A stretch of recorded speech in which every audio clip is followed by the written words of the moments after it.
Are the Ravens making the right call? The New York Giants have went all in on Daniel Jones, sort of, and the Saints have went in on Derek Carr. Brandon, we have a lot to talk about today. The start of the NFL offseason is right around the corner, only 4 days, 5 days away. But today specifically, we will be discussing the Ravens and Lamar Jackson's non-exclusive franchise tag. Daniel Jones is a $160 million contract extension. Derek Carr signing with the Saints, and last, Geno Smith, my man, gaining a $105 million contract. For all of you guys listening, let us know in the comments down below how we sound in the chat. This is our first stream in about 2.5, 3 months because on OBS, we perennially, every single time, ran into some sort of audio issue. So now on StreamYard, we're hoping it's a little bit better. But BC, how you feeling right now? Because I saw you on Twitter, my friend, and I know one thing for sure is that you're not the highest in Daniel Jones, and I feel like we're going to upset some Giant fans today, brother. Yeah, we might, but like sometimes, you got to learn and you got to be told the truth. Sometimes people don't want to hear the truth, but it's what they need to hear, not what they want to hear. And that's what I'm here for. I'm here to tell you what you need to hear, not what you want to hear. I'm doing good. Episode 82. All right. Shout out Jericho Cotchery. I think Jericho Cotchery was number 82. Just popped into my head. I was listening to us on YouTube, but it looks like we sound good. We look good. So I'm ready to go. Let's dive into Mr. Daniel Jones. 40 mil. Well, not really 4, but let's say 4 years, 160. Woo! Anytime you see a contract worth $160 million, you think of upper echelon quarterbacks. And with Daniel Jones last season, we saw him develop a total of only 9 turnovers, a far cry from his first 3 seasons, and he helped lead the Giants to the playoffs. While their offense was gimmicky, they won 10 games. And most importantly, he showed the most important thing, and that's steady growth over the last 2 or 3 years. Now, for this contract, what matters most is that only the first 2 years are guaranteed. To go along with a $9 million signing bonus, the first 2 years, $82 million. This is kind of just a franchise tag for an extra season. They would have given him $31 million, but right before the franchise deadline clock countdown yesterday at 4 p.m., they got the deal done to him. Shout out to his agent, BC. How are you feeling about the Giants inking Daniel Jones' long-term contract extension? Do you think they made the right choice here in terms of negotiations? Do you think this will actually pay off for them in 2 or 3 years? Well, first off, I want to clarify stuff because I read this tweet from Ian Rappaport, right, on the contract, the details of the contract. It says 4 years, 160 million, but it says 35 more million in incentives. So I don't know if does that mean that's just that's included in the 160, right? I'm assuming. Okay. The agent is the one that's going to put out the 160K to this job, but the 35 is baked into that based off the team success. I would love to. We don't know those details, right? Those incentives. Those are not quite clear. Yet. No. Okay. I would like to see them. I would imagine probably play a full season, put up a certain amount of numbers. So realistically, could this contract look, a little bit different? So not as much. Yeah. But I mean, 82 over the first 2 years, that's incredible. I mean, that's absolutely incredible.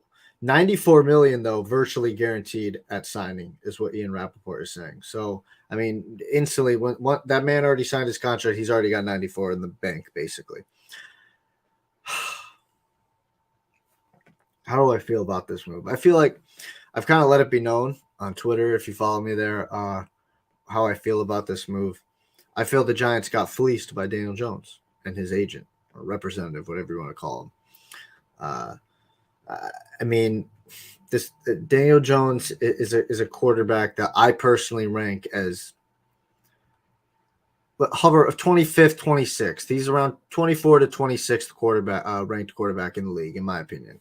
That's where I have him ranked. And for a guy like that to be getting the contract that he's getting right now is absolutely it's ludicrous to me. I just have sometimes I'm lost for words when I'm speaking about this because I can't believe that Daniel Jones got this. I mean, here's the thing. I can believe it because there's a sucker born every day. I've been told that since I got into football. There is a sucker born every single day, and they'll get him, right? And that's what the Giants are. They're a clown franchise right now. Brand, They just made a clown franchise. Go ahead. what other choice did they have? What do you mean? What other choice did they have? If they didn't give DJ this contract, Yeah, they're going to have to franchise tag him for $31 million. not necessarily. That's not their only Yeah. option. They have a lot of options out there. A lot of them aren't as secure as what you've seen in Daniel Jones, but a lot of options out there. Draft a quarterback in the first round. And I'm sorry, you said Daniel Jones is the what ranked quarterback? I have him hovering anywhere from 24th to 26th. I mean, All right, why so are for you saying those that? of Well, you that may be so new we had an around here, we argument had about this this, like, discussion last week, like correct? 2 weeks. Yeah, I'm not with you there. I'm low on that's Daniel fine. Jones, I mean, you're and I wrong. think That's he fine. ranges from 14th to 20th. No, 26 being the that absolute ceiling for him You is realize beyond 14th, disrespectful. Beyond 14th, disrespectful. That's Jimmy 14th, Garoppolo tier. 14th. Jimmy Garoppolo's been in a Super Bowl. Jimmy Garoppolo is one throw away from winning a Super Bowl. So I don't That's want just one name I riled off here. All right, but that's fine. I mean, you're listen. You could say these things. The numbers don't stack up. You got one good season. Good season. Okay. That was the one year Daniel had a coach and a complimentary cast. He played the first 16 games of the year. The 17th, he sat out. Yes. So he was I healthy. apologize for that. He had the lowest interception percentage in the entire NFL. Like, that's a pretty big difference. And for an offensive line that was porous, BC, he evaded pressure all year long. He made the most out of what he had to deal with. He overcame a poor offensive line. The running game did break down at times when Saquon later on in the year was banged up. And the receiving core, while he missed a lot of throws, I'm with you there. The reality is that was one of the 3 or 4 worst corps in the entire league. Yeah. So by like overcome, I mean nothing you said moved me, man. Like I feel like I'm kind of on this island alone, like screaming out into the world, like. So what you said 14? Daniel Jones, in your mind, at best, could be the 14th or be right now the 14th best quarterback in the NFL. Do you understand how ludicrous that sounds? How is that crazy? He's still 25 years old, just entering his prime with a little bit of continuity, which he wasn't great in his first couple of seasons with Pat Shurmur and Joe Judge, BC. Are you like taking into consideration any of the other quarterbacks in the league, or are you just putting them in the number? Because I've looked at the list. I've made my list. That's how I know 24th to 26th. I know that. A lot of quarterbacks can give you 3,200 yards and 15 TD passes, but how many are giving you 7 rushing TDs and 700 rushing yards as well with what do you have to work with? I mean, I don't know. I'm being told left and right that pocket quarterbacks are dead and every quarterback can run now. So I would imagine a lot more now, more than ever. What are you saying? Who can give me who cares? Who cares? You're a quarterback. I don't pay you to run. But I he pay had you to. throw. Huh? He had to. It's not like he had all day in that pocket. He had one good offensive lineman. Did Tom Brady have to run? Bram. Did he have a good O-line? He had one of the best offensive lines, some of This the year. best lines This in year. the NFL. This year. No. Did Tom Brady have a great O-line this year? And Tom Brady is arguably the best pocket presence of any quarterback He in the does. last 20 years. He does. That's no. I'm not Why are we comparing arguing Daniel that. Jones to the greatest quarterback of all time? No. I'm not comparing him to Tom Brady. I'm saying Tom Brady is an immobile quarterback. And he was able to throw the football, yes, at a high level. I'm not comparing. I'm saying you're basically saying he had to run. No, he didn't. I saw Tom Brady this year get the job done from the pocket. So I believe you, even if the O-line is bad. I mean, we saw Tom Brady take a lot of hits. His O-line was crap this year, John. I mean, it was bad. It was terrible. We went through it all season knowing that O-line was bad. You told me early in the year that offensive line was going to hold because up. Coming into the season, it was coming off great seasons, John. Yes. But going into the season, Ryan Jensen went down before the season started. Donovan Smith hyperextended his elbow in game 1 and was the most penalized left tackle in the entire league, if not just among tackles or offensive linemen. He had a terrible season. He just got released. Got released. Okay. Tristan Wirfs went down later in the season too, but we don't have, stop being revisionist history. We know that O-line was terrible this year. I'm talking strictly from. No, he didn't just have. He did. So my point basically to you is, John, this.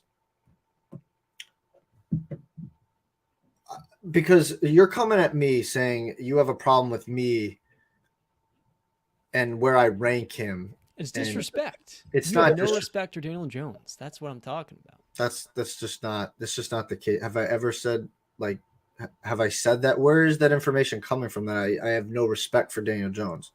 You had him ranked well below literally everybody else that sees how much he's improved. He's turnover free. He's athletic. He's good from the pocket. The Giants see a lot of Eli Manning in him, reasonably so. Okay, yeah. He's got the intangible factor that you love in quarterbacks. He's still not Eli Manning. Because I have him ranked over quarterbacks, John. Like, we could go through it again. All right? You're not – listen, him and Geno, very similar. Geno obviously had a much better season this year, but very similar guys you can compare to. Two guys that were bad for their, start of their careers. Geno a lot longer than Daniel, but bad. And then had these great seasons, or quote-unquote great seasons, this 1 year. So they could both be one-hit wonders. Is that a fair statement to make? Or is that unfair? It's also a fair statement to make, Brandon, that each of those two quarterbacks for the first time got opportunity and a fair chance. I'm not arguing that. Can you please just follow along and have a discussion with me? Please season. Follow along. I'm not arguing that. I agree with you on those points. I'm not trying to have an argument right now. I'm trying to have a discussion to go somewhere, an active discussion. So please just follow me, okay? Is that a fair statement to say that both guys could have had a one-hit wonder year? Okay, thank you. All right?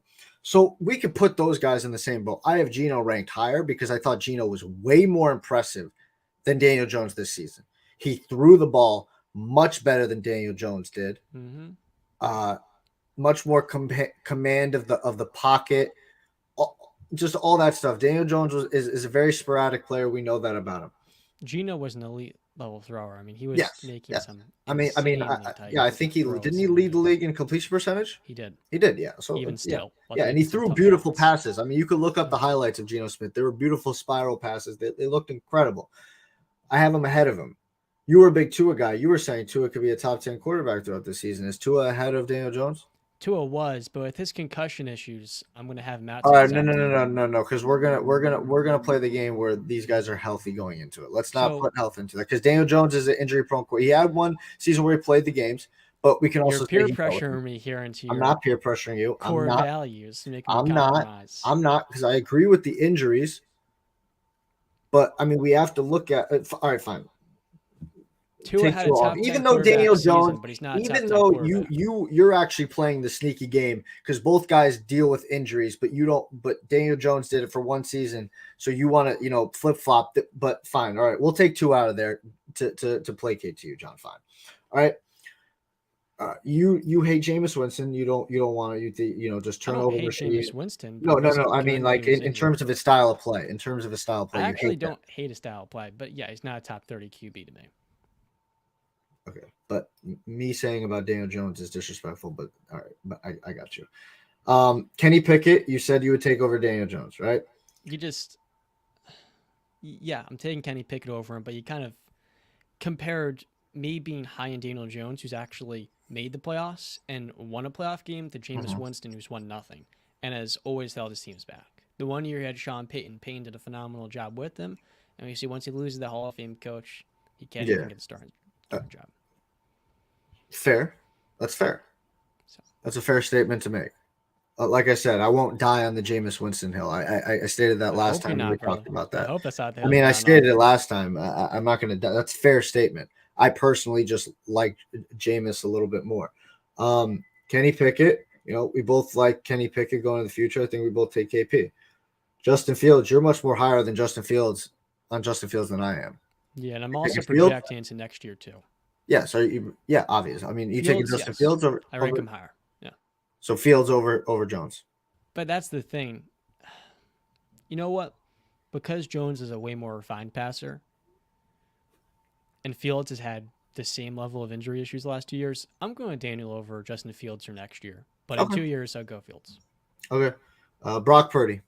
I think you said Daniel Jones last time, but I don't think I'll you. lean with I don't. DJ.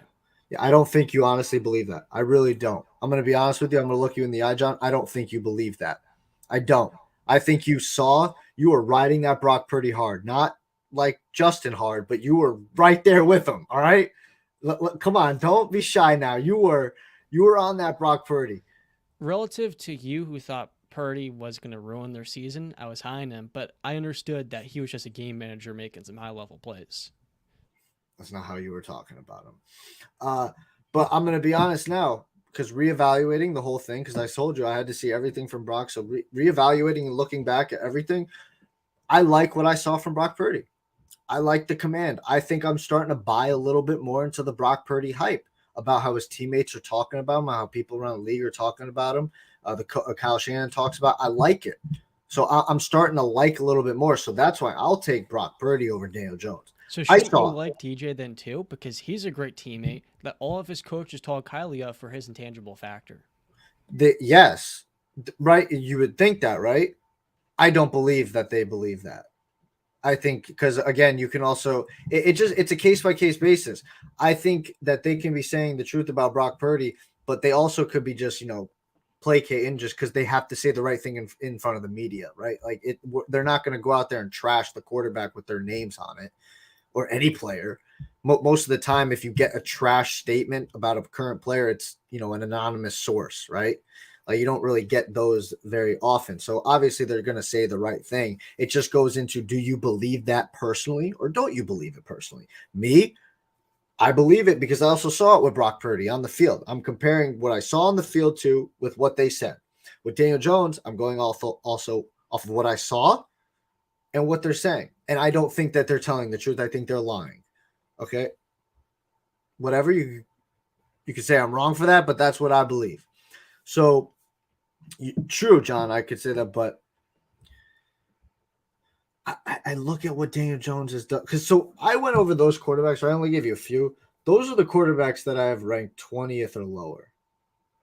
Think about that. And there were a couple guys in there that you said over Daniel Jones. There were a couple. There were Brock Let's Purdy. speed run this. I'm taking Daniel Jones over Tua for the health factor. Okay, I'm fine. also putting Daniel Jones above a Jordan Love for now, but I'm higher on Love long Jordan term. Love's not even I'm on putting my him above. ranking. Okay. I think he will. I'm putting him above Mac Jones, Purdy. For now, Kenny Pickett. Wait. Stop. How are you putting him over Mac Jones? I think he's a way more athletic quarterback, and that's pretty big to me. What about throwing the football? Mac's a better thrower. Who's a better? Okay, which one's more important, John? Running or throwing from a quarterback position? But I don't think the gap between Answer the question. Answer the question. Passing. Okay then. And I think DJ's a little bit above Mac. I have to give him a stamp of approval for that playoff game. In what? Even if it was against a terrible defense. In what? He had a historically good playoff game, and that does hold some weight here. Mac Jones has not done that yet. And while I do value Kenny Pickett's upside more for this upcoming season, don't bring up Kenny Pickett. We're talking about Mac Jones right now because you said Mac Jones. I'm putting him above both Mac and KP. I'm putting him above Tua. I'm going to have him right anywhere between 15 to 18. I think that's a soft spot with Derek Carr, Justin Fields, Kenny Pickett, and Jordan Love. John, come with me now. See, that's ridiculous. You have Jordan Love up there in the 20 to 19. The guy has never. He's going to show you this season, my friend. Okay, that's fine. You can say that, but I mean, you haven't even seen it yet. So, like, can we? I saw it versus the Eagles. I see greatness in that kid. You don't. I don't. So back to the same Mac. way you did in Brock Purdy, my friend. Yeah, and then now after reevaluating and looking back, I can admit that I was wrong, and now I like the kid a lot. But I want to focus on Mac because you put him ahead of Mac, and that just doesn't make any sense to me.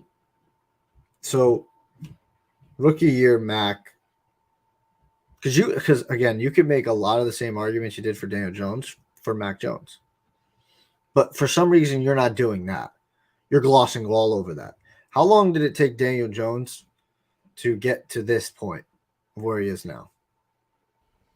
How long has 4 he been? seasons. Okay. Mac Jones' 3. rookie season was what? The best quarterback in the class, out of his class. But the 4 there was Davis Mills. That was Doesn't his main matter. competition. Doesn't matter. Doesn't matter. It He does matter. led the New England Patriots to the playoffs. And they got embarrassed by the Bills. So. Oh, okay. Rookie season. Did you expect them to get to the playoffs? They're definitely in the hunt. Did you That expect them defense, to the beat running the game, Bills? lost them 3 times. No, they didn't. That's not No, they true. They lost didn't. them 2 times. Yes. Unfortunately. I'm asking, did you expect them to beat the Bills in the playoffs, that game in No, but I Buffalo? wasn't expecting a 30-point demolition. Was not expecting that. Again, I think you're lying because of the way you've talked about my New England Patriots. I know that if we talked about before that game, you would have saw a blowout because you have little to no respect for that offense. I Little have a to lot no of respect. respect for that defense, though. And look, I don't want to make this all It about was Daniel insane. Jones and Mac. I want to zoom out a little bit here from the macro lens. You are one of the few people, BC, that think Daniel Jones is not a top 20 quarterback. And that's ridiculous to me because he doesn't have a big weakness in his game outside hitting deep shots. He's accurate, he's athletic, he moves well outside the pocket, and he's great at extending the plays. Given he had very little weapons this year and they struggled at times to catch the ball, I feel like he did a great job extending drives. His leadership, his intangible, I believe in those traits a lot more than you do, because for some strange reason you seem to forget with him being, let's say how it is, halfway out the door of the Giants building, he showed up this year and led them to their first playoff win in a decade. That holds a lot of value. Because quite frankly, a lot of these quarterbacks you don't in the top 20 are not playing as well as he did, where let's be honest, he was the system in that Vikings playoff game. Him and Saquon, they did everything. And that may have been an outlier, yes, but to have 300 rushing yards, or 300 total yards, the rushing TDs, and the ability to take over a playoff game like that, that does hold some weight. When you look around the quarterback market, Jimmy Garoppolo is not doing that for you. Neither is Jacoby Brissett. The Giants only had one option, and that was to extend Daniel Jones long term. This was a smart decision here because the 25th overall pick, the Giants are not in position to trade up to get Anthony Richardson most likely, unless they get multiple first-round picks in the future, which I don't think they're going to have to do. I want to be honest here. I want to be accurate. The way you treat Daniel Jones is despicable, Brandon. And I'm not even that high on him. I'm actually lower on him than most people. But you seem to disregard all that he can do because for some strange reason he just, I don't know, you don't think he's that good. And you saw greatness this last season before your very own eyes. Stop. Please stop. Okay, because you sound ridiculous. You sound absolutely ridiculous, dude. You come up here and you say despicable, disrespectful, saw greatness. What greatness did we see? We saw 3,000, a little over 3,000 yards. How many games do you expect the Giants 15 to win touchdowns. this season? Okay. How many games do you think the Giants are going to win? Okay. Because again, I can go back to another quarterback, a guy that's looked at a lot higher, and I know you're probably going to try and twist this, but it's a fair argument. First year Tom Brady took over in the New England Patriots system, was a game manager, putting up numbers similar to Daniel Jones, actually a little bit better. Gave him little to no credit for those wins. A lot of people do. The first 3 Super Bowls they do. It's really just the first one. So when you say I'm being and where am I getting this from? I don't think you're speaking from factual statements, right? Because I don't think you understood. I think that you feel like there's only been this one season of Daniel Jones and that I'm this guy from Mars who just saw this one season of Daniel Jones and I'm supposed to completely change my opinion on him after what I saw for three years before that. I'm just supposed to completely disregard it, right? And I understand. I get it. You do not have to say, oh, different coaching staff, different system, all this, believed in him. Actually, Joe Judge did believe in him a lot. Joe Judge was just not a good coordinator. I mean, a good head coach. All those things, the less lack of talent, right? We know Brian Daboll is sort of becoming this quarterback guru, if you want to say, in the league. I feel like the Giants kind of. Here's what I want to say. You say, because again, you say these things, but you say, what other options did they have? You said they have no other options. They had to pay Daniel Jones. No, they didn't. If they don't believe in the guy, which I'm guessing that they do believe in the guy because they eventually did just give him the money, right? If they didn't believe in the guy, they didn't have to pay him.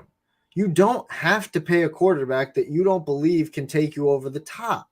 So when we go through this experiment, right, if it lasts the 4 years, this contract, we go through this experiment. Let's say that they give him a weapon this year on the offense, a wide receiver, a top weapon. And let's say he doesn't, improve, as you would expect. Maybe he has we don't know what's going to happen. You're predicting he is going to get better. We already know he's got a lack of weapons, right? The receivers are what? I mean, Saquon's on a one. Yeah. Saquon's on a non-exclusive franchise tag, which means a team can give up two first-round picks to get him, which I don't think is going to happen. You said otherwise, they got the $10 million tag. No, they put him on the franchise. They franchise tagged Saquon. Yeah, but it's non-exclusive. They did non-exclusive him? Mm-hmm. Oh, why didn't I see that when it popped up when the guy whatever. So yeah, nobody's gonna give up 2 first-round picks for Saquon. That would be ludicrous. So yeah, John, I really don't know. I feel like I'm the crazy man, the alien. Like I feel like your take is much more harsher against me because I'm somehow disrespect. I feel like I'm talking very honestly and fair about a guy that I saw for 3 years not do well. 1 year he did well. I actually did give him his credit. Again, you have selective amnesia. I did after they won their playoff game against the Vikings. I gave him the credit. It was either that one or when they got bounced out in the second round of the Eagles. I gave them their credit. I took a second and I gave them the respect and the credit. I did. You can go back and watch that episode. I guess you didn't. But you can. I did give him the respect.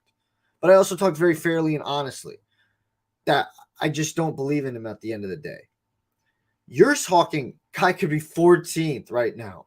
That's ludicrous. Do you understand how crazy that sounds? 14th. Why is that means crazy? This guy is what, 2 spots away from being better than Dak? This was Daniel's first year at the running game, a quality coordinator, and with no number 1 wide receiver, he had the lowest interception percentage. He cut down his biggest issue, fumbling, to just 4 fumbles in the season, and he did a pretty phenomenal job working. Are you taking him over Tannehill this year? He played through injuries, and yeah, I would take him over Tannehill because he's 25, not 34. Okay. Look, DJ, the only issue with his game is hitting the deep shots, throwing guys open down the field. But even still, I mean, you only have a $19 million cap hit this year, so you're still going to have $20 million in cap space to get him that number 1 wide receiver if you want to, whether it's a DeAndre Hopkins or DJ Moore. I would take Goff over him, but I think Daniel's entered that tier, the lower end of that. Goff's like the 12th best quarterback, the 13th, and DJ's the 16th, 17th maybe. That's freaking ludicrous. I don't know. I don't know how you see it, but okay. I see everything that you need in an average starting quarterback that, let's be honest, is going to continue getting better with more continuity with Brian Daboll and a better receiving corps. He's not going to regress. Think about that, John. An average quarterback just signed a contract for $160 million. Because that average quarterback won them a playoff game. That's my problem. Wow. They can't really get that I can't get out with that. I'm sorry. That's fundamentally wrong for me. Okay, I do truly believe, and listen, you guys can live in your world where, everybody just gets that. And I'm not, the guy got his money. He got his money. He completely fleeced the Giants, and that's fine, whatever. But I truly do believe that these multi-billion-dollar franchises, I can't believe they're getting taken advantage of like they are by these average quarterbacks. I'm sorry, because everything I've been, told about, these multi-million dollar corporations, franchises, is that they're ruthless. They're cold-blooded. They give no craps about your feelings. And the fact that so many of these, players that are not good are getting an exorbitant amount of money is ridiculous. There needs to be tiers. There should be tiers. He's I not feel like getting an that's exorbitant amount of money, though, if you look at the cap. After this year, it's literally nothing guaranteed salary after 2024. So it's really just a franchise tag for that extra season. Now, if you wanted, let's say, draft a quarterback, let's say the Giants, Brandon, trade 2 future first-round picks, and this current first, they move into the top 6, the top 5, they take the Seahawks pick, and they go and grab Anthony Richardson.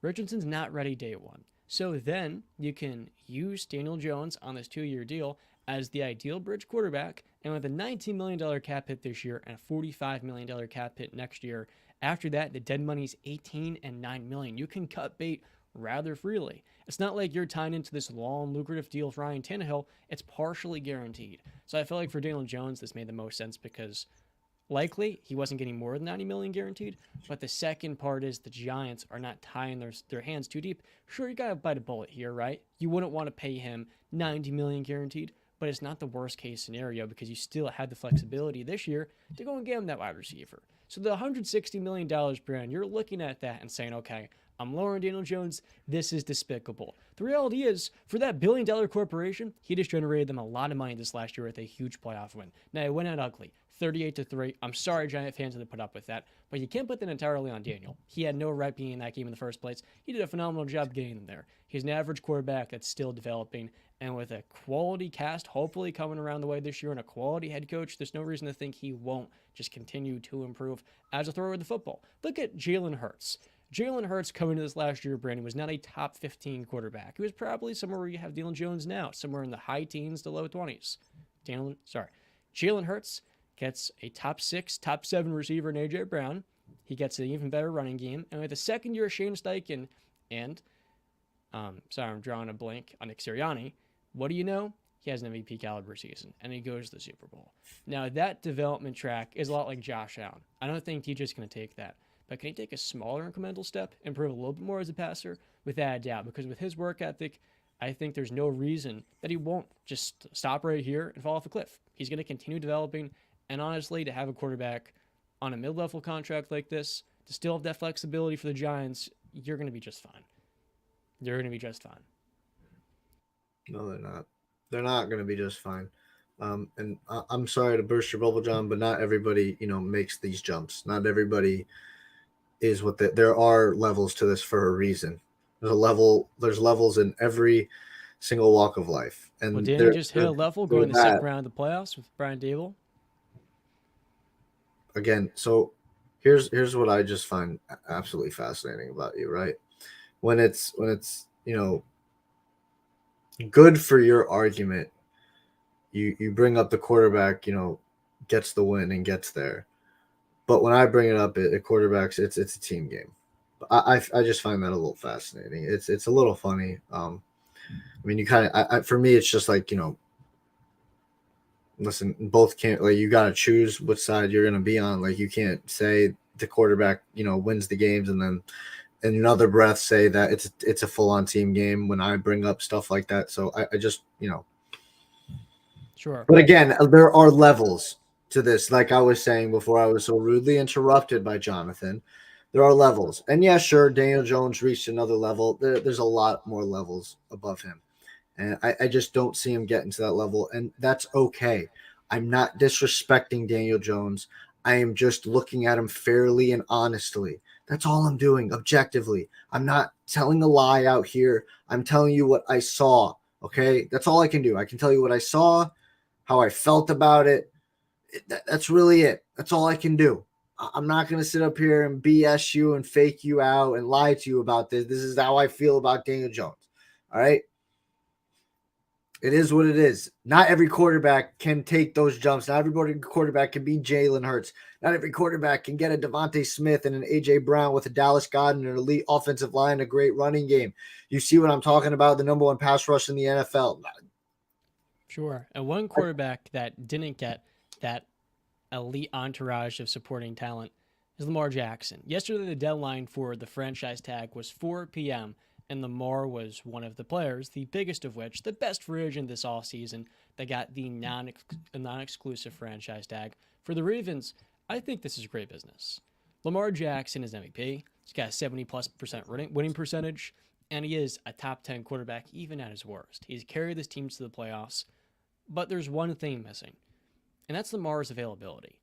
The last 2 years in December, he's finished one total game, and I see a lot of Ravens fans that are split on this. Some think you have to give him all the money, and others think, look, if you can't stay durable in a passing league where he can still develop more as a thrower of the football within the pocket, why am I going to give you the most guaranteed money of any quarterback in the NFL?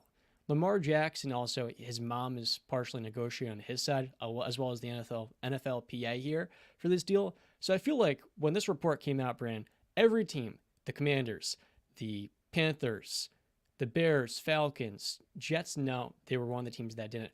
All were reported to not be interested in Lamar Jackson. The Lions, another one.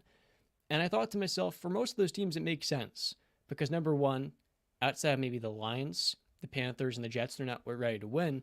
But secondly, for some of these teams, it's a lot more difficult to negotiate when it's Lamar himself and not his agent. That's pretty atypical.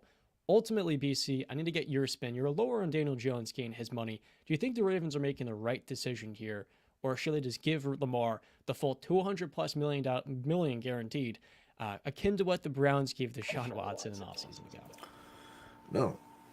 No, they shouldn't. And this is what I'm talking about a smart franchise. Like the Baltimore Ravens are being an incredibly smart franchise right now. Like the Giants aren't, the Ravens are. The Ravens are in full control of their situation. The Giants had absolutely no control, right? They're at the mercy. And that's their own real fault. At the end of the day, they shot themselves in the foot. Ravens have kept themselves in control of this entire, I don't even know what you want to call it, dispute, I guess, negotiation. What I believe about the Ravens is I believe that they're making the smartest decision for their franchise. They're trying to get Lamar obviously at the lowest possible amount of money that they can. I think it was rumored that they were offering him 135, I think, 140. That's not, I feel like I heard that number, and Lamar wants Deshaun Watson money. Or at least I think bare minimum, I think I've heard 200+ million, I guess is what he wants, really. Deshaun's at 230, and he wants more than that. He does want, yeah. But I think he would honestly settle for 200 million or a little bit more than 200 million. I know he wants, I think I've heard 250. Ravens aren't giving him that. So now the Ravens, what the Ravens are doing is with the non-exclusive tag, they're putting it on him. It's 32 million, right? 32.4 million, I think. So now they get to sit back and wait. They've had the negotiation process for how long have they been in this? Like almost 2 years, maybe, I think, at this point. In a while. Yeah, so they know their number. What they're doing is, I think that they really honestly be willing to pay 165, 175, maybe max out at 180, right? With obviously incentives, like the Daniel Jones contract. Like playoff ones. Yeah, and staying healthy, kind of like Daniel Jones. So that's what I think. I think that they offered him like 135, 145 in between that, but they're willing to go higher than that. But they don't want to give that to Lamar. They're doing now, put him out into the wild, and he can now negotiate with teams and see what his value is.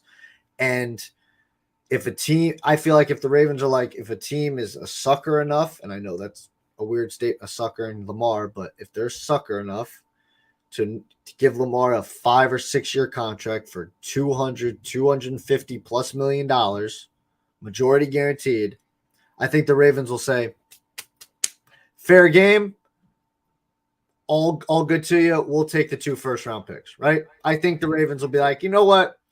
We were never going to pay that much money. Fair game to you. You got a quarterback who's 27, 28, Sean, I think around that age.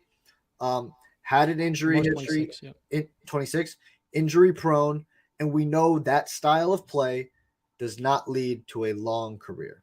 It doesn't. So the Ravens would be like, fair play, whatever. We'll take the 2 first-round picks. We get that cap money off our, books. and now we can move from here, which is very smart. Now they've got what up to they'd have probably 2 first-round picks this year. They'd have 2 first-round picks next year. That's a lot to work with. Obviously, the seconds and thirds. It's a lot to work. It's nice, Yeah. Some cap room with Lamar contract off the table. A lot of flexibility there. Obviously, you'd be missing the most important piece of your team, which is the quarterback. But if you feel like you have your eye on somebody out there, take your shot, man. And at the end of the day, if a team does, if Lamar goes out there and a team doesn't offer him the moon, and maybe they are only offering him 185, 175, the Ravens might, bite on that and say, you know what, we'll be willing to take him for that. That's a fair number with incentives. And the credit goes to them. It's so smart by what the Ravens are doing. This is what I'm talking about with the Giants. It's more. I'm more mad at the Giants than Daniel Jones or anything. He got his money. So I just love what the Ravens are doing now. They're in control of their future right now, their destiny, if you want to use, those words. And it's shrewd decision making. It is. Because John Harbaugh, good at his job. Eric DeCosta, GM, good draft this last year. The Ravens understand, look, Lamar, you go out there, see if you can get that $200 plus $230 million. If you do, great, we're not giving you that. Because we know once you get that with our defense, we can acquire that wide receiver that you need. Lamar Jackson in the playoffs, Brandon, has not been good. 55% completion percentage, double the turnovers as total touchdowns. And we know, given his injury history, you're buying into an asset that's depreciating. We may have seen the best in Lamar Jackson. That's an MVP season, but we knew with Greg Roman they maximized him and their scheme.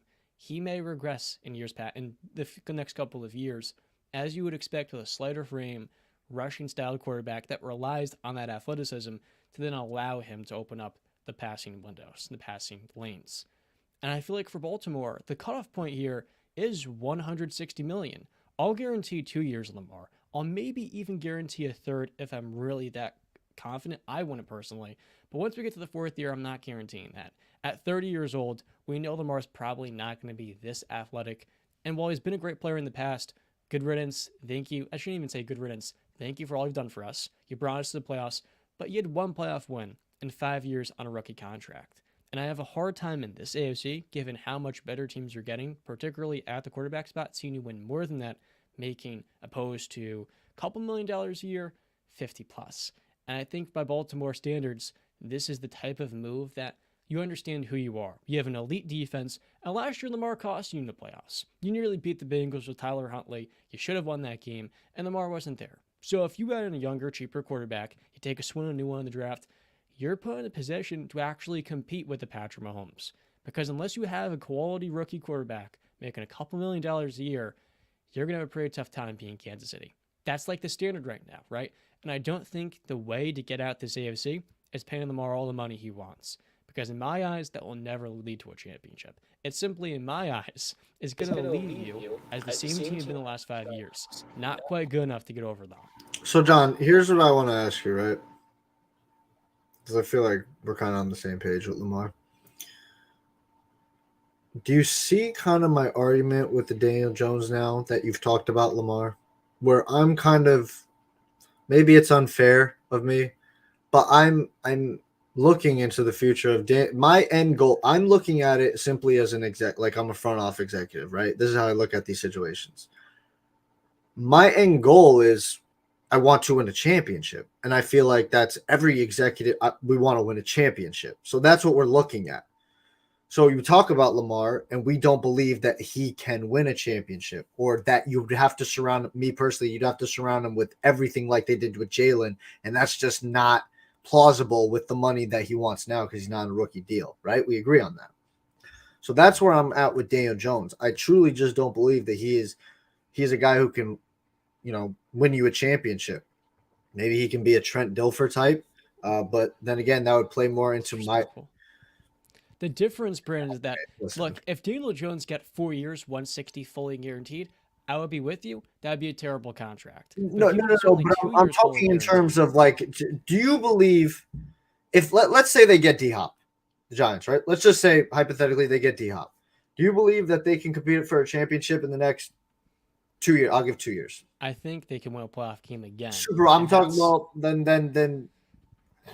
that's a big step. Multiple years of multiple playoff wins in New York. Now you feel like if we rebuild that defensive front and we can really build up a good defense with Daniel Jones, yeah, we can go to the NFC Championship game in a year. Philadelphia is maybe off, or San Francisco is dealing with all of those injuries. That's in the realm of possibility. And for the Ravens, I think the same thing. If you fully guarantee Lamar 4 years, I hate it. If you fully guarantee him 2, I understand it. I'm not in love with it because I'm just lowering him than most people.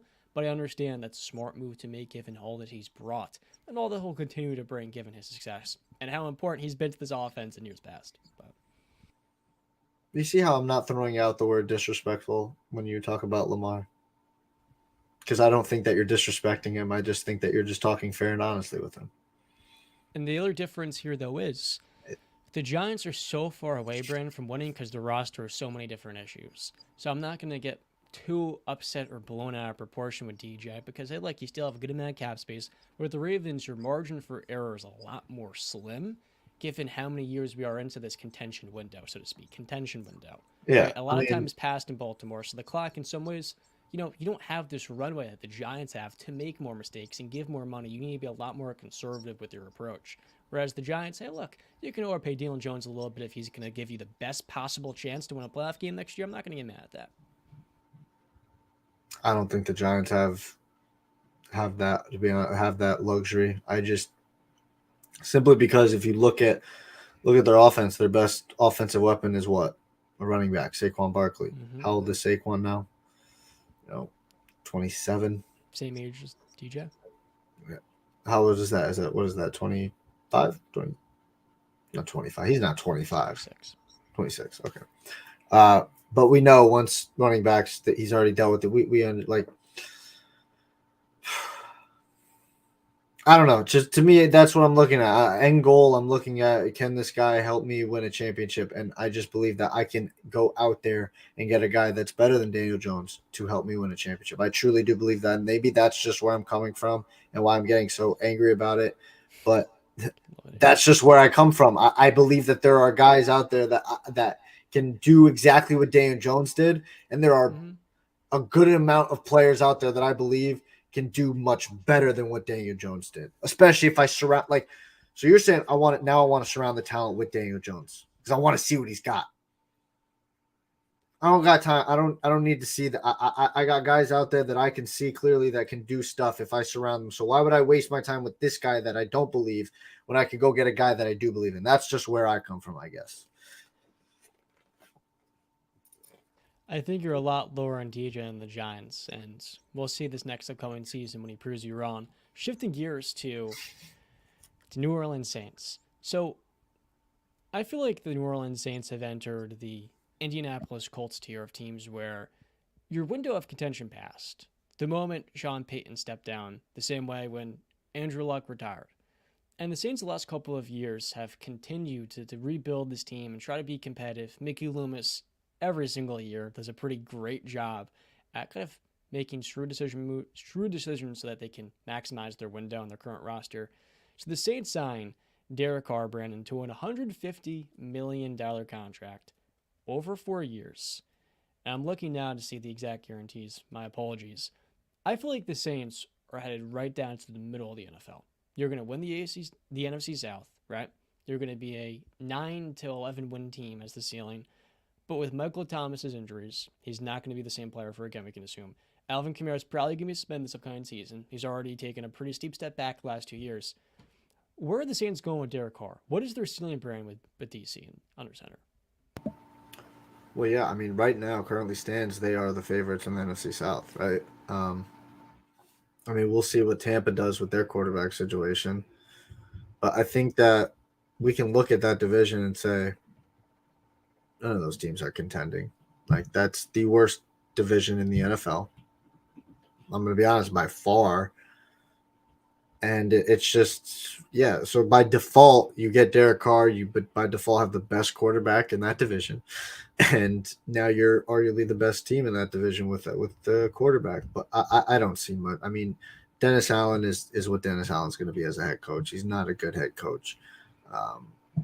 The offense, like you said, I mean, they got Chris Olave. He's really, really, really good. But like you said, Michael Thomas, I mean, he seemed ecstatic that Derek Carr, is there because he's probably finally, feels like I got a quarterback that can On actually Twitter? throw. Yeah, on Twitter, yeah. That he's got a quarterback that can actually throw to him since Drew Brees is retired.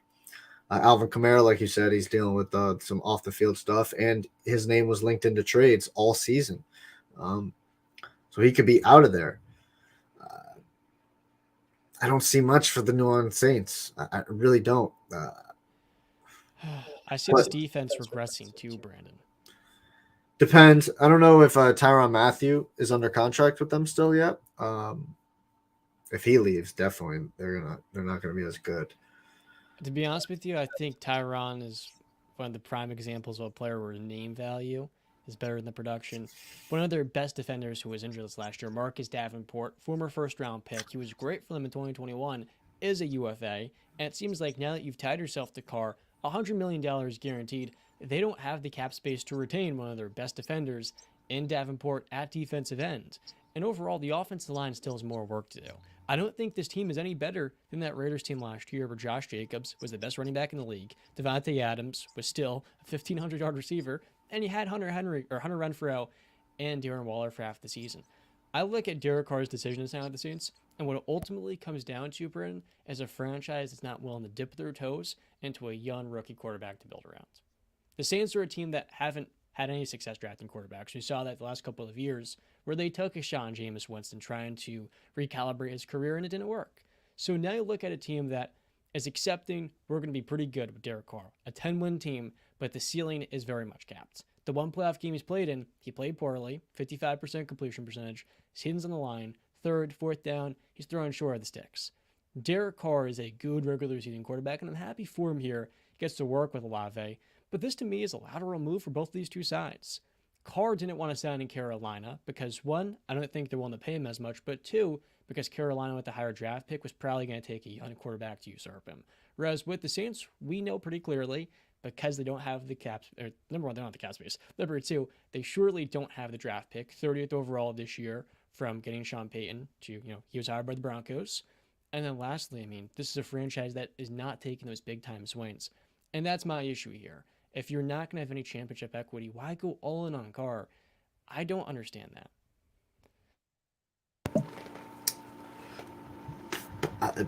You got me, John. Yeah, I mean, honestly, the quarterback, not market, teams that a quarterback would want to go to right now, you look at them and there's not many great options out there. Carolina's okay, but they've got some holes too. Frank Reich has to really reprove himself again. Tennessee, we love Mike Vrabel. They've got a good base for a team, but their receivers are lacking a lot. Indianapolis, we know Indianapolis. Houston, I mean, you don't got to speak for it. Vegas, they've got the best offensive weapons, but they've got a lot of holes besides the weapons. You got the Jets, they're linked to Rodgers. I'm looking at the quarterbacks like Washington. I like Washington, but they didn't, obviously like what they saw or didn't want to go for Carr, or maybe they didn't have the cap space for Carr. And I was also embarrassed by Carr's last season too, Brandon. I mean, this was a guy who got blown out by the Saints. Got literally 24-0 shutouts. And there was another game, Steelers, 3 interceptions. One of his worst games, saves that for his finale as a Las Vegas Raider. Or how about the Rams? We lost to Baker Mayfield, who just came in that last week. No disrespect to Baker, he played a great game, but that Rams team had no business beating the Raiders. Derek Carr stunk this last year. He was terrible. And so to guarantee him all of that money as well for me is another thing that it trickles into my mind, and I say, this is the type of move that can backfire. If you don't get to 9 wins, let's say you have some injuries, Michael Thomas doesn't play, which we can kind of expect at this point, let's be honest here. All of a sudden, you don't have the running game. You have to really hope and pray Trevor Penning, that left tackle, develops and both stays healthy at the same time. If that doesn't happen, man, this Saints team has a lot of leaky parts. And I think that defense is only going to get worse and worse. Sounds like the Giants. It's a little bit different the Giants because they're a Like, young I team with a don't. good Why? head coach. I mean, Dennis Allen, That's a major Joe difference. Yeah, that's a Joe major. Judge. Yeah, I would say they're on the same level. But once you bring in Brian Table, the Yeah, entire game changes. I get it. Yeah, I Let's don't know talk. what. Let's spread a little positivity though, BC. If I you mean, have you're the anything to one say. being negative. Listen. Derek Carr is a pretty. Derek Carr's a pretty damn good quarterback in this league.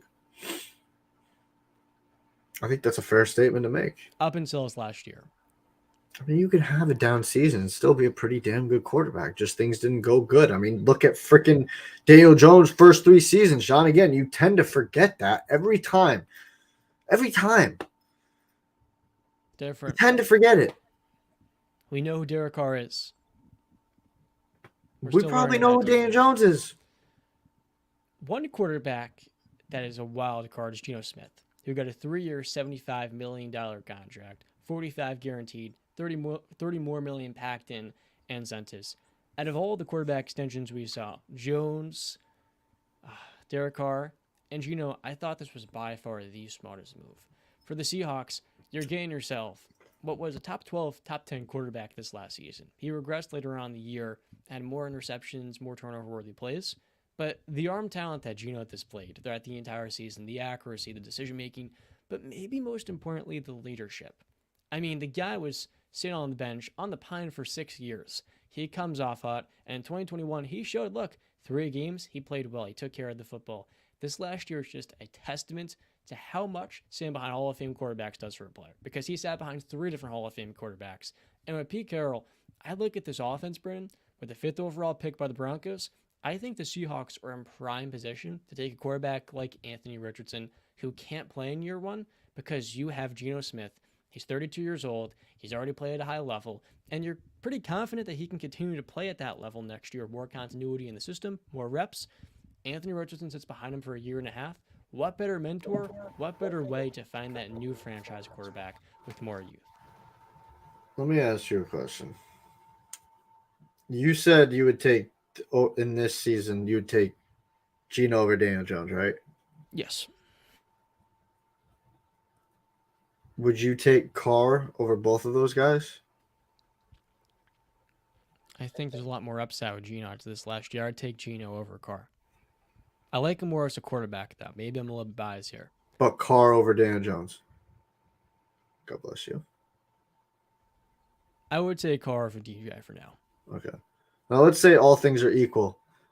Let's say you have all 3 guys at your disposal and you're the Seattle Seahawks. Who are you starting? And who are the 2 you're getting rid of? I would start Geno. I would get rid of Derek Carr. I know what he is. And I would have Daniel Jones back up Geno Smith. And you get a little more upside, 25-year-old. In theory, that's what I would do. I don't. I think you go with Derek Carr. I mean, you saw what Geno could do. I think Geno. I think Derek Carr can do that. I think he can do a little bit better than that. But that's just me. I was just offered that question up. But yeah, to the Geno signing. Listen, I mean, we kind of expected him to be back in Seattle. I don't think this is a shock to anybody. He got his money. Good for him. You said 45 million guaranteed, John? Sweat signing, 30 million was guaranteed. I'm looking at the data now. If Spot Rack could actually load, that'd be nice. It was 105 total, but not with 30 guaranteed. million packed in incentives. Yeah. So yeah, he got his money. That's good for him. Like you said, I kind of agree with all your my points. apologies, Brim. Okay. So the Geno Smith contract was 25 million in base, with 40 million fully guaranteed at the signing. Okay. So 75 basically. Yeah. So I mean, listen, I agree with a lot of your points. The Anthony Richardson thing, that is your little pet project that we're gonna see, how it works out, because I can't wait for that one. But yeah, I think Seattle is kind of setting themselves up with Geno as their bridge quarterback, and that possibly they're going to take a look into taking a quarterback in the first round. Maybe they decide not to, and they say, let's build around a little bit. Maybe next year we like the quarterbacks a little bit more. So Good signing for the Seahawks. I mean, they're not gonna. I don't think anybody expects them to make any noise this season. They'll be a good team. They'll play spoiler for some people. And that's pretty much it. And talking about a bridge quarterback, there's not a single better bridge in the NFL than Geno Smith if that's what he's going to be for the next 2 years. For Seattle, I have way too much faith in him given his skill set and what he's put on display on tape the last 2 years, but also the character of Geno Smith. I mean, he has done a lot in that building as a backup, and he's the type of competitor that I want in my locker room too. So I think he's taken more of that role from all of the stuff that he's learned from all of the different buildings he's been in. And now for Seattle next year too, Brandon, you get Jamal Adams. I'm not sure if he played with Geno. I think he did for a year or two. I think that's going to be an even better secondary if you can pair up with Tariq Woolen, a better cornerback number two, because I don't think Kobe Bryant's that. And then you build up that defensive front. Maybe with that fifth overall pick, you just go best player available, which would be Jalen Carter, who is checking into prison after the combine and then going back to the combine. That's a whole mess. But for the Seahawks, the benefit of hitting on last year's draft is that you have another class coming in with 2 first rounders, 2 seconds, and now you have stability at the quarterback spot where, hey, look, you don't have to take a quarterback. But if Pete Carroll likes one and he thinks in 2 years I want this to be my starter, you can take that shot. And for John Snyder, what it comes down to is him hitting on this draft for a second straight year. If the Seahawks do again, Brennan, with how well they hit last year, Tariq Woolen in the 5th, you get Kenneth Walker on day 2. I'm pretty high as well on both their tackles. Abraham Lucas, we'll see how much he develops. I mean, this Seahawks team can literally be a top 3 or 4 team in the NFC, right behind Philadelphia and right behind San Francisco, if you can replicate the success of last year's draft, which is unlikely, but given how well they did, it's not crazy to say they can have another quality class. And with that, I mean, Geno will be put in a position to thrive, not just survive.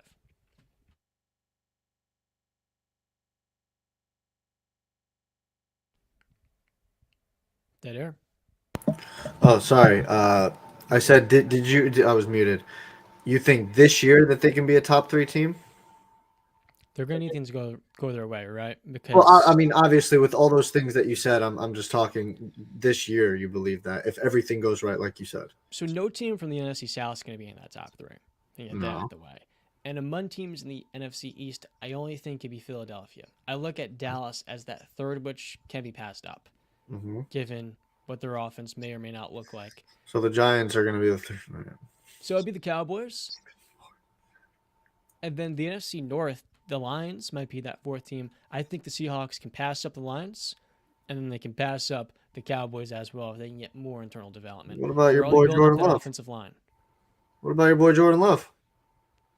It's a rebuild in Green Bay. There's no rush to make the playoffs. Oh, come on. Rome wasn't built in a day, Brandon. You got to build that long runway over time. No, man. Now, Jordan Love, Brandon, they got another 15, 10 years at least. So, Yeah. Okay, I see what you're saying. I a little differ on that, but I see what you're saying. I think, but I don't. I just don't think. I mean, yes, by because the NFC is so weak right now, right? I see what you're saying. I get it. I think obviously you're just completely dismissing the Vikings, which again I understand, but I think that they'll who still wouldn't be. dismiss the Vikings? They did Yeah. bring Brian No, Flores, though. I get it. Like Yeah, Flores yeah. move. But I think that they can still be a pretty good team. They're not going to be a threat or anything, but they can still be a pretty good team. I like Dallas. I still do. I mean, somebody's got to defend them. Uh, I love the Lions, right? I think the Rams have a chance to make a resurgence, but a lot of things have to go their way as well. And obviously, the NFC South is they're the real least of the division. I wish I had a fun, punny thing to say about them with their thing, Tragic you but don't. yeah. But yeah, I see what you're saying. But I don't think even if they are, John, the top 3 team, I don't think anybody's going to take them serious as a real threat. I think we'll look at them like, you really think they We can be a might. real threat? They have 3 picks in the top 40. So if you hit on defensive ends, get a good slot receiver, maybe JSN with the 20th pick if he's available, and then you hit on another cornerback, yeah, I mean, it's not crazy to say they can be an 11-1 team. In that division, too, with the 49ers and Rams. The Cardinals a little bit of a freebie in 2023, though. Already Nah, won I 9 think games. threat is a little bit too far. I said 11 wins, up from 9. That's pretty reasonable. Well, no, I mean threat as in like they can go to the Super Bowl. No, they got some work to do Yeah, that's what I'm saying. I'm on that saying they can defense. be a top 3 seed, but they won't. They will be looked at as like not a real threat. That's what I meant by Sure. that question. So I want to wrap this up with one last thought, Brennan. It is on Daniel Jones. I want this to be a snappy response, ideally. So all that the Giants did in Daniel Jones' first 3 seasons was put him in a position to fail. No coach, no running game, no offensive line, porous defense. The year they give them, the year they give him just 2 of those things and a head coach and a running game, he's one of the better quarterbacks in football. He had a great playoff game. He made them a playoff team, but he also helped them win a. No, let me repeat that. He helped them make the playoffs, Brennan, but he won them a playoff game single-handedly. Saquon did nothing in that second half, and Daniel Jones outplayed what I think all of us view as a top 14, top 12 quarterback in Kirk Cousins on his home turf in that building. Minnesota fans didn't know what to say because their defense has been trashed this year. But one thing you can't deny Daniel Jones, 25 years old, Brandon, the 1 year gave him an opportunity to succeed. He shows out that exact and tangible characteristic that made him a first-round pick in the first place. Yeah, and That's all you got to say? Yeah. He just outplayed Kirk Cousins, that's all. I mean, you don't think of anything of Kirk Cousins, so what does that really mean? His top 12 quarterback. I said he was better than Dak Prescott early in the season. Oh, yeah. See, So I'm highly fit Kirk your relative to narrative. most You got people. it. I'm low on Minnesota's defense. I think their offense is pretty good, and Kirk's not an issue for them at all.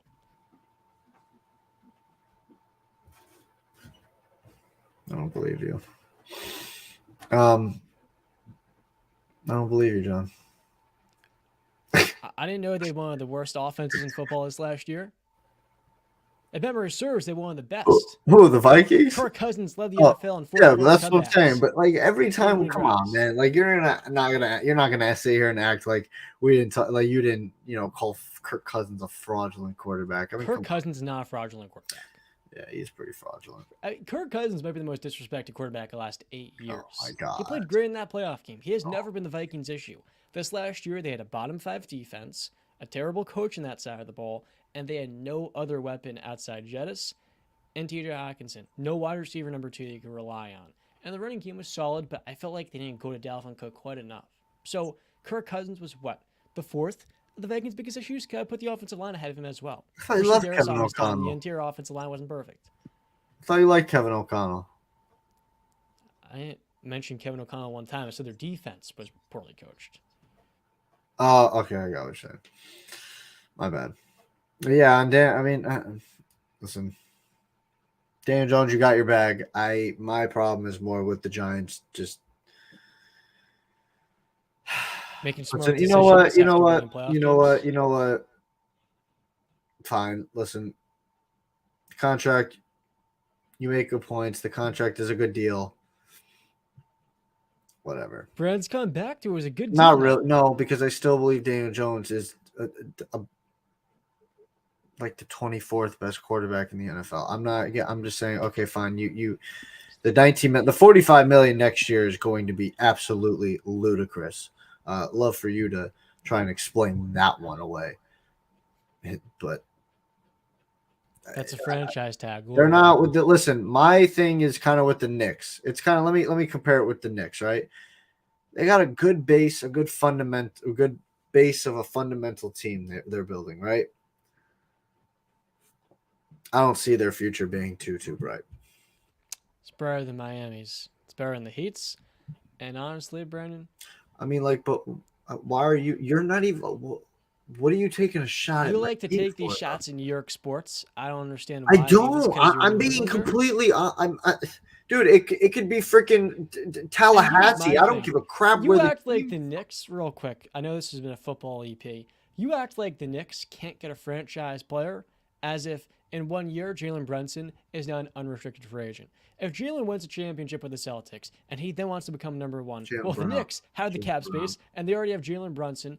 I think Jalen Brunson would consider signing with the Knicks if he wanted to be a number 1.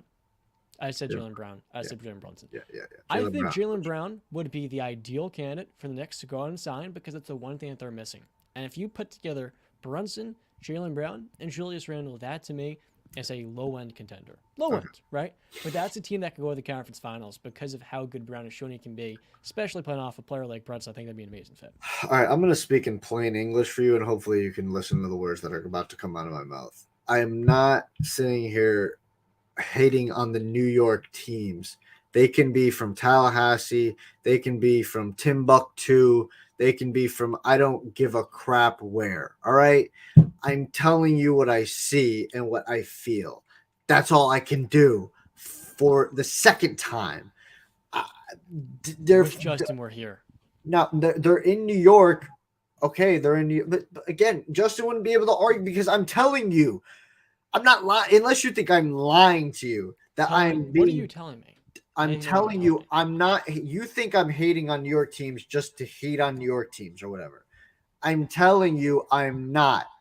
If I actually believed in them, I would be saying I believe there's a good future. I'm saying that in jest, to be honest with you. What are you really getting at here?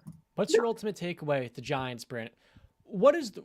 You just sat here Why'd you not and said that like 5 different times, and now you're saying it's in jest. I want to make a clip. That's why I'm asking you again. What? Okay, go ahead. Ask the question. Brandon, why are you so low on the Giants and the Knicks? Is it something there? What is it exactly? Again, for the third time, I have no problem with the New York teams. Am I not a fan of them? So I look at them and like they're the enemy? Yes, because I'm a Patriots fan and I like Boston teams. I'm a Miami Heat fan too. But I do love Boston. Boston's got a special place in my heart. So yes, there's that. But I'm going to speak I'm not going to sit here and be subjective with them. I'm going to be very objective with these teams. If the Knicks and the Giants had great futures that I looked at and said, damn, I see a great future for them, I'd sit here and tell you. There's no problem. The Giants have the head coach. What? They just had their most successful season, in my eyes, in a decade. Talking about the Giants.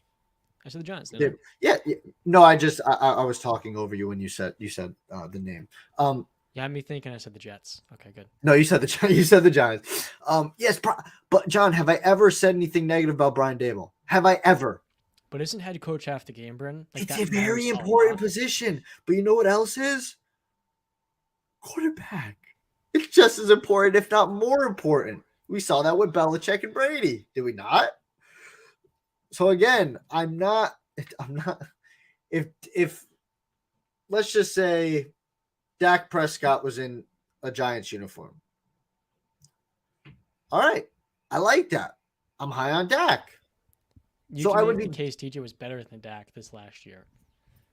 Less turnovers, better working ass of the pocket, better athlete. Dak is just better within the pocket, which he's a lot better at. But those other factors are DJ turnovers, extending plays, athleticism, running. Those factors also, in my eyes, that kind of balances out him being a much better pocket passer. Yeah, I don't know what to say to that because I don't agree with that, but I get okay. But yeah, do you see my point? Like I'm literally telling you, there's no animosity, huh? So you don't think the Knicks, Brandon, have a bright future? Not in terms of a championship. That's again what I'm looking at as an executive. Only one team in the NBA wins a title. Only one team in the NFL out of 32 wins a championship. Okay, but you're telling me that like do Knicks fans look at the 1990s and say, "Damn, those years are disappointing"? Sure, but they also look at those years and say, "Man, that was an awesome time to be a New York sports fan." Simple. Yes, I agree. I'm not arguing that. But again, you're sitting here telling me one team can win a championship.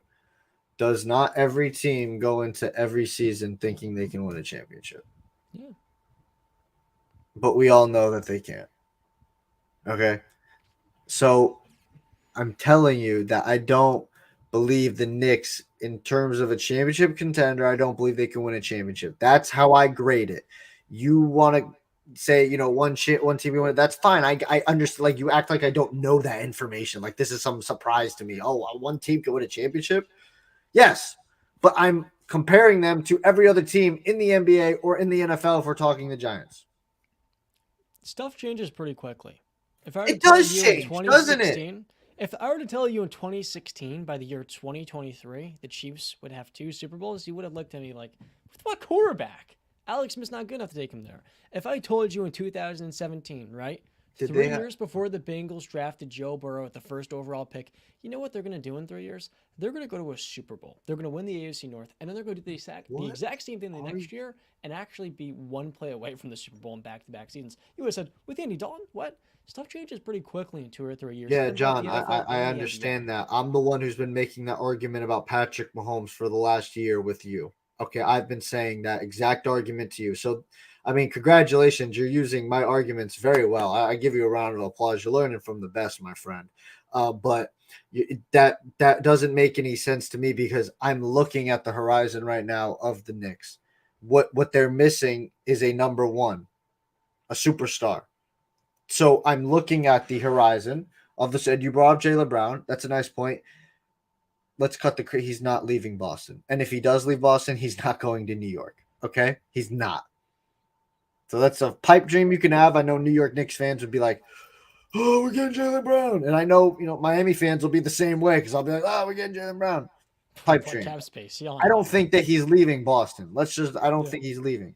But what if he wants to be number one? You think He's not going to New York? He's not. What guy has gone to New York besides Carmelo in the last? Who have they been able to attract since?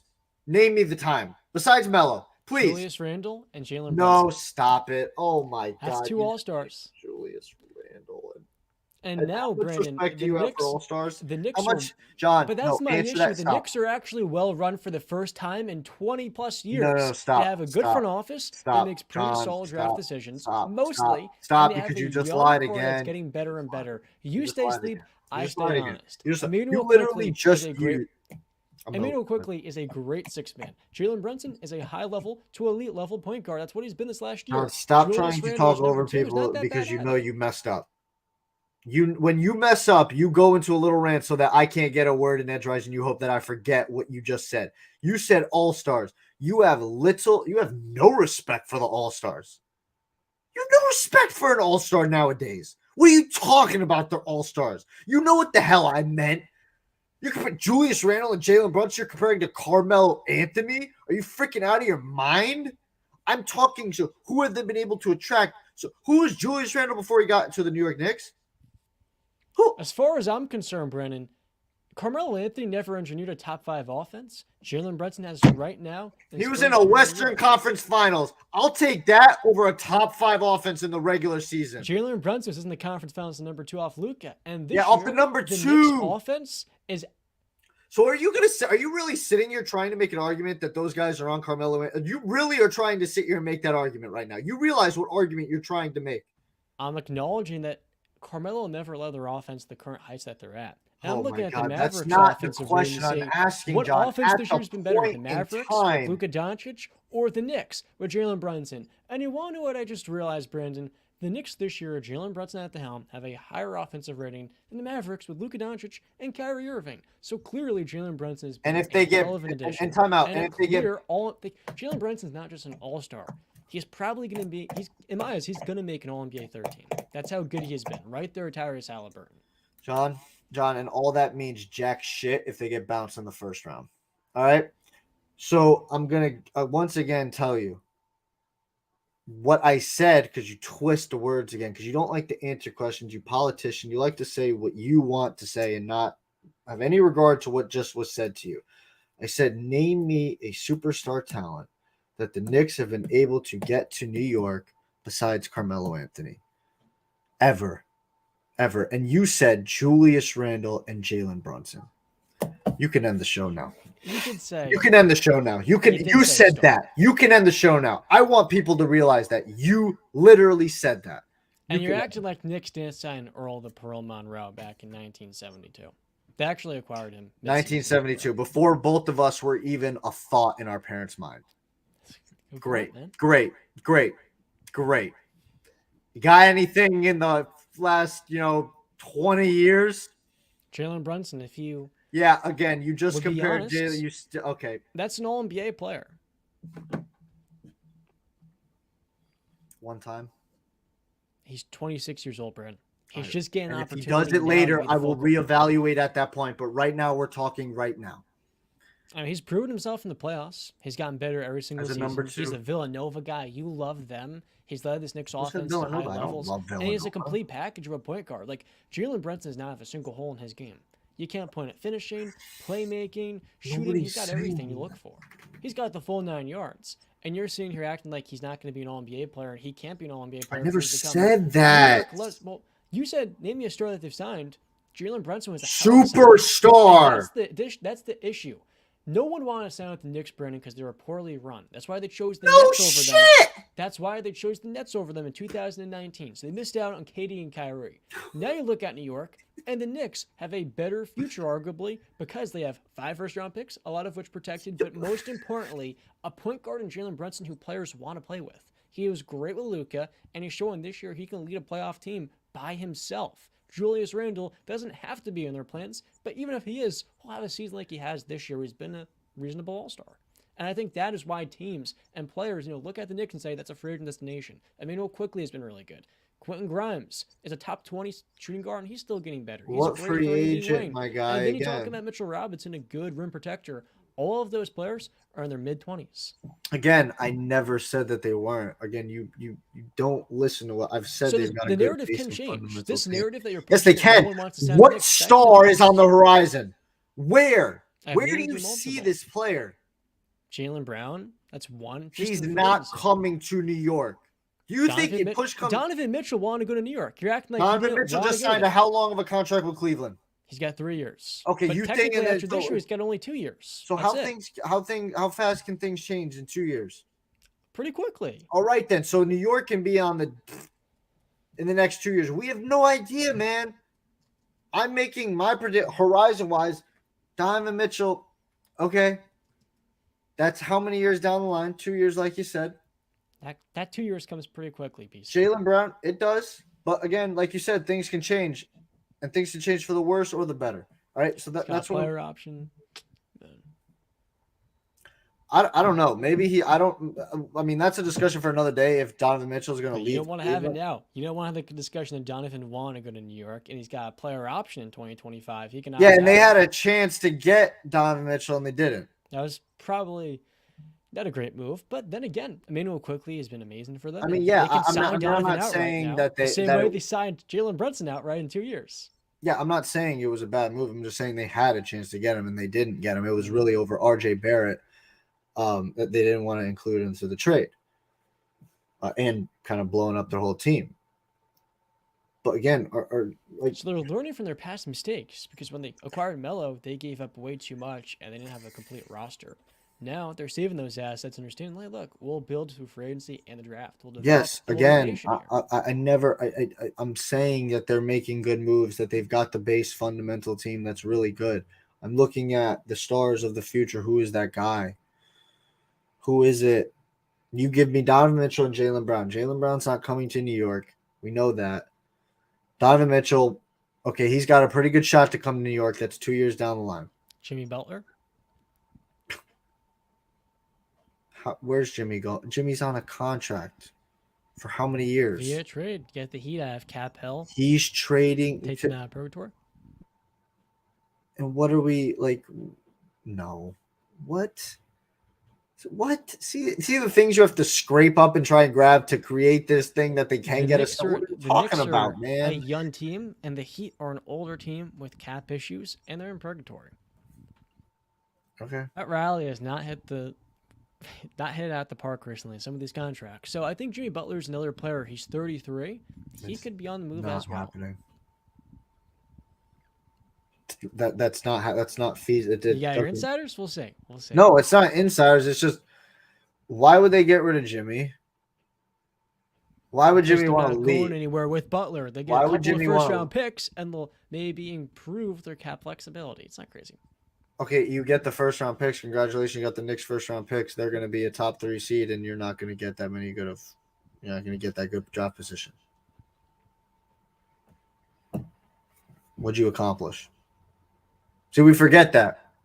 We don't forget that in 6 years, the Knicks pick could be pretty good. Teams have off years. Oh, okay. So, well, if they're getting picks 6 years down the line, I don't think that they're trading Jimmy Butler now to get a first-round pick 6 years down the line.